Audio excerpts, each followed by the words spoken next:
this is Annie and welcome to my kitchen. Today we're going to make tomato rice, which is one of the most popular rice dishes in all of India. I'm going to show you a really simple recipe for making tomato rice. Let's look at the ingredients right here. Some diced tomatoes, soaked chana dal, which is optional, finely chopped onions, some mustard seeds, turmeric, red chillies, cumin seeds, ginger and garlic finely grated. You can use sambar masala or you can use garam masala. 6 to 8 curry leaves, some green chillies, salt to taste, and some cilantro, and some pre-cooked rice. And about 1.5 teaspoons of oil. You can use olive oil or you can use vegetable oil. Again, I prefer to use ghee. I suggest that you don't overcook your rice. You want to leave it half cooked so that we can cook it nicely. So I'm going to put my ghee in the pan. Mustard seeds. You have to really be careful when you pop mustard seeds because they fly off. If you're not comfortable, just use your lid so you're not going to burn yourself, okay?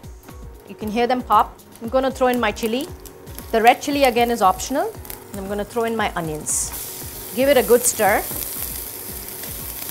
To this I'm going to add my dry spices, some turmeric, some cumin seeds, a very little bit of garlic, tons of ginger. I love ginger, and the soaked chana dal. Make sure that you get all the water out.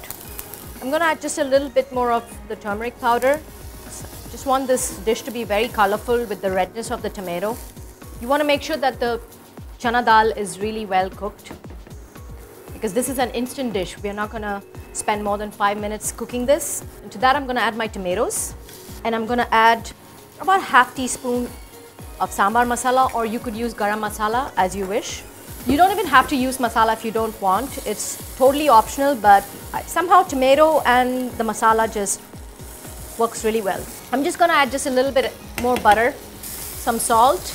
Even though traditionally in India we don't use cracked pepper, I just have developed this love for this wonderful spice, and I like to spike my food with pepper. If at any point you feel like your tomato is sticky, just add maybe 1/2 teaspoon or maybe 1 teaspoon of water and let it cook. Just enough to cook the ingredients and to make sure that all the spices have blended together really well. I love the smell of this. I could just eat this the way it is. Now I'm going to add the rice.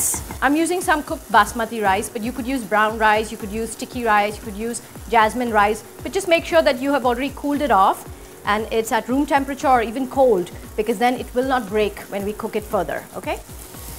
So I'm going to add that. I don't like to pop everything together. I like to mix a little bit and then keep adding more, just to make sure that all the rice gets the color.